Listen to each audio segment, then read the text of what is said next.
जय शिवराय, जय भीम. मी संदीप पाटील नाशिकवरून बोलतोय. आज एका मोठ्या रॉबरीचा खुलासा करतोय.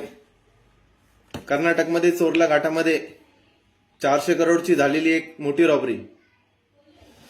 16 ऑक्टोबर रोजी चोरला घाटामध्ये रात्रीच्या वेळेस 2 कंटेनरमध्ये 400 करोड रुपये जे गोव्यातून कर्नाटक मार्गे बालाजी ट्रस्टला जात असताना चोरला घाटात रात्रीच्या वेळेस लुटले गेले.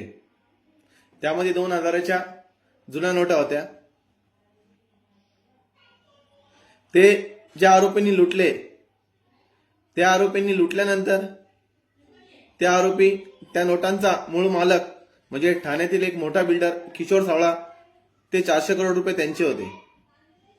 त्या आरोपी त्यांनी दुसऱ्या दिवशी त्या किशोर सावळ्यांना व्हॉट्सअप कॉल करत ते 400 करोडच्या बदल्यात नवीन नोटा 100 करोड रुपयाची मागणी केली.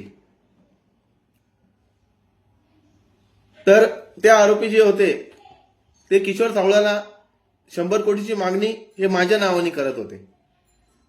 म्हणजे किशोर सावळाला व्हॉट्सअप कॉल करत सांगत होते की मी संदीप पाटील आहे, हे तुमचे कंटेनर 400 करोडचे मी लुटले आहे. तुम्हाला हे तुमचे जुन्या नोटा 400 करोड पाहिजे असल्यास तुम्ही मला नवीन नोटा 100 करोड रुपये द्या. त्यावेळी त्या आरोपी काही दिवस फक्त किशोर सावळाला व्हॉट्सअप कॉल करत 100 कोटीची मागणी करत होते व त्याला किशोर सावळाला माझा फोटोही त्यांनी व्हॉट्सअपला पाठवला व त्यांना बोलले की मी संदीप पाटील उर्फ भाऊ पाटील इगतपुरी तालुक्यात राहतो, तुम्ही माझी इगतपुरी तालुक्यात माहिती घेऊ शकता. त्यानंतर अनेक दिवस किशोर सावळाला माझ्या नावाने 100 कोटीची मागणी करत असताना ते आरोपी समोर येत नव्हते, फक्त व्हॉट्सअप कॉलवर किशोर सावळाशी बोलत होते. मग किशोर सावळा याने माझे फोटो इगतपुरी तालुक्यात व नाशिक जिल्ह्यामध्ये अनेक ठिकाणी फिरत माझी माहिती घेतली व किशोर सावळा यांचा जवळचा माणूस जो पोलीस खात्यात आहे जयेश कदम यांनी मला 20 ऑक्टोबर रोजी रात्रीच्या वेळेस व्हॉट्सअप कॉल करत माझी पूर्ण माहिती घेत मला काही प्रश्न विचारत की तुझ्या नावाची तक्रार आलेली आहे, तुझी आम्हाला चौकशी करत आहे, तू आम्हाला उद्याच्या उद्या घोटी येथे भेटायला ये. मग त्यानंतर 21 तारखेला दिवाळी असल्यामुळे मी त्यांना म्हटलं मी परवा तुम्हाला भेटायला येतो.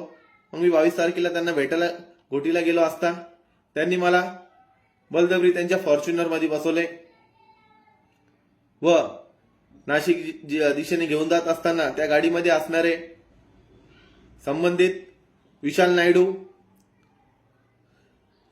सुनील धुमाळ हे मला काही प्रश्न विचारत असताना की तूच भाऊ पाटील आहे का, तूच आमचे शेटचे कंटेनर लुटले आहे, आमच्या शेटनी तुझा व्हॉट्सअपला फोटो पाठवला आहे, ते आरोपी तुझ्याच नावाने फोन करताय, तुझ्याच नावाने 100 कोटीची मागणी करताय, असे विचारत मला त्यांनी मारहाण करणं चालू केलं.